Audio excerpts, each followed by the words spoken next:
All right, welcome back to the Carton Show. Greg Jennings, Cody Decker, of course. It is time for everybody's favorite Wednesday segment, the Panic Button. I'll give you the team. You guys tell me if it's time to panic. Pretty simple game, right? Absolutely. All right, here we go. Start with the New England Patriots. They led up 364 yards to the Vikings on Thanksgiving Day and 33 points. And Mac Jones right now is one of two quarterbacks this season with 200-plus attempts and more interceptions than touchdowns. They right now are a team that's right on that borderline for the postseason, which obviously speaks to the greatness of Bill Belichick. Is it time, though, for the New England Patriots to panic? Yes or no? Yes. Yeah. Both of them. Greg, you start. Go. Yeah, I'm panicking. I just watched Mac Jones, who I felt like had the best game of his career against the Minnesota Vikings, and they still lost. They didn't get it done. If he plays like that, then they're going to be okay. But I don't see him being able to repeat that for the duration of the season. You got the Bills on your schedule a couple more times. I'm panicking. I know they beat your Jets twice this year, but they are the worst team in their division. And yes, the Bills 2 more times this year. I don't feel good about them. Yeah, it's funny. It's like there's the schedule you see. Listen, all these schedules coming down the stretch. The Bills, the Cardinals, which seem like an easier game now than maybe it would have been a month ago. The Raiders, you just don't know what you're getting with the Raiders. Don't. But then look how it ends. The final 3 weeks, playoff team, playoff team, playoff team, and Mac Jones is not very good. So even if you give Belichick some points for stealing a W somewhere, I'm not sure how they get enough wins ultimately to get in. That being said, as much as I have some personal issues that my therapist tells me I should let go regarding my relationship with Bill Belichick, I'm not counting that dude out. You can never count that guy out, right? He's like fair. He's like a cockroach. Oh yeah, you can't right? kill He a never cockroach. goes away. He's always there. All right, team number 2.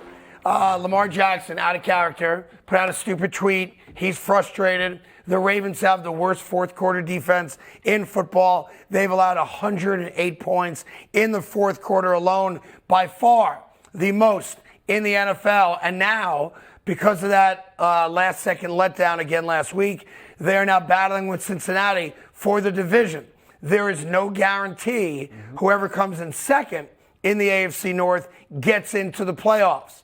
Is it time for the Ravens to panic? Yes or no? Yes! Come on, yes! Yes! They give up more points in the fourth quarter than any other team, and you know they cannot survive the playoffs that way. And now you got Lamar putting out tweets that are bad. Lamar has been perfect all along. Baltimore is breaking Lamar Jackson. Stop that. You got Denver and Pittsburgh your next 2 games. Right. Lamar Jackson, he's going to be special against Denver. Really because of what everybody's attention is focused on, the tweets. He's upset that he lost. He did something that he shouldn't have done. He's going to take it out on the Denver Broncos, the Pittsburgh Steelers. Right. You got Cleveland with Deshaun coming up after that. I like this team. Even though they've given up a lot of points, I still trust Lamar Jackson. Okay, there you have it. So they're not on the same page on that one. And you can see the records right there. It's a 2-team race. And when you consider where the Jets are and not knowing what the Jets are going to do in the aforementioned Patriots, no guarantee if you come in second place, you get in. I think we're all on the same page. I think 10 wins gets you in. I think 10 wins probably gets you in the NFC also, but you're trying to find 3 more W's to guarantee, and you just named 2. The Ravens are not going to lose the next 2 games. That gets them to 9. Yep. Now you just got to go 1-3 in the last 4 games, and you're a lock. You're in the playoffs. So I'm with you on that. Falcons and the Steelers again. Yeah, I'm with you on that, Cody. I'm not with you. But how quickly they get knocked out in the playoffs? Well, but if you make the playoffs, that's a whole different scenario. Maybe we'll do a playoff version of the panic button. There we go. If you're still here. Okay. Now, I do feel bad Ryan left. Oh, that means we're going to have a meeting after the show now.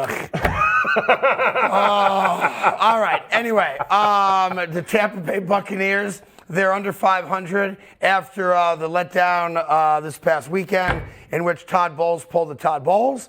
And they're 5-6, but they are in first place in the NFC South. They are last in the NFL in rushing yards per game.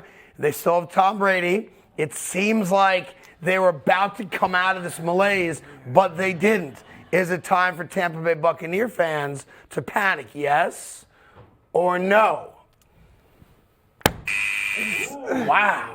I know this one. Can I go first? Yes. This one is a hard one for me because, I mean, panic for what? We know they're going to win a division. That's true. I don't have any faith in this team as far as moving deep into the playoffs. Like, I don't like anything that I'm seeing out of them. Your GOAT quarterback and your number one wide receiver have not been on the same page. Defensively, they have not shown us anything of what we expect them to be.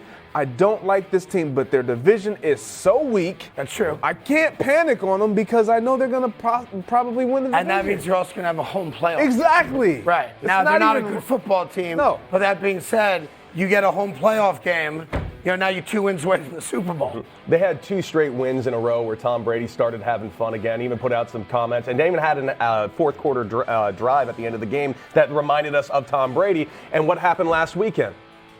Bowles takes the ball right out of his hand because of whatever clock management. Todd Bowles is not a good We know that, but now they're not. They have no shot. I now. actually have the answer What's for Tampa, and no one else is going to tell you this because people, just don't see it the right way, in my opinion. The answer in Tampa, and they're not going to do it, but it makes a lot of sense. Todd Bowles should be fired today, and Bruce Arians should go back on the sideline. He's already in the building. He's on the payroll. I think Todd Bowles is the problem. And I like Todd Bowles personally a great deal. He's a good man. He's a great defensive coordinator. So moving back to defensive coordinator? Well, I don't know that you can do that either because then it's very confusing to everybody who am I answering to, like it was in week 1 when they got in the fight with the Saints and Bruce Arians was on the sideline and they were like, yo, coach, go back up to the GM's office, can't have you on the sideline. Todd Bowles is part of the problem here. And I truly believe if you took Todd Bowles out of the equation and you made Bruce Arians the head coach, overnight, the Tampa Bay Buccaneers become a very tough team. Yeah, no one else will tell you that. Just the guy with the scarf on his head. But Cody's panicking. What are you panicking? Are they not going to make the playoffs? I mean, come on. Look, it doesn't even matter who makes the playoffs from that division. Everybody sucks in that division. I respect that. Cody's in a mood today. No, come on. It's just a fact. Wow. Everybody's under 500 in that division. I'm sorry I offended your friend. I'll deal with it after the show. Don't worry. All right, let me give you one more team. The Seattle Seahawks have lost back-to-back games. The Raiders put up almost 600 total yards against them, and they're now allowing almost 400 yards a game this year. So I don't want to say it's smoke and mirrors because their offense has been legit. Geno Smith has played great. Even in the loss this past weekend, Geno wasn't the problem. Kenneth Walker's a stud, not a problem. The defense is a problem for a franchise that prided itself on this great defense, smash-mouth defense. That's not the case this year. They've lost 2 in a row. But before I ask you panic or not, if they win this weekend and the Giants lose, the Seahawks are back in and the Giants are out. So I ask you, with a month and a week to go, Seahawks, panic, don't panic, yes or no? All right. He panicked on every team. I did. Good. I You go did. first, Craig. I did. I'm panicking on the Seahawks because of not just because of what they have coming up, but because of what I've seen the last 2 weeks. They had 2 games against the Tampa Bay Buccaneers out of the country and a game last week against the Vegas Raiders this past weekend, and they lost those 2 games. 2 games that I felt like they should have won, and if they win that, you're coasting. You're coasting. Right. You're still winning your division. You're in primal position to have success. Now the pressure's on. Now we got to see Geno play with the pressure. I think he can do it. I just don't think this team collectively has what it takes to make a run the way they want to make a run with this schedule remaining with Kansas City Chiefs, your Jets. That's right. Your Jets who are going to be fighting, and 49ers, you still got them on the schedule. I don't like it. Yeah, I'd love to see Seattle not make the playoffs. That would actually make me happy for a lot of reasons, actually, okay? Hey there. Thank you so much for watching The Carton Show. You can subscribe right here to get all the latest bits and segments from the show. And by the way, while you're at it, we have a lot of great shows on FS1, so check them out too.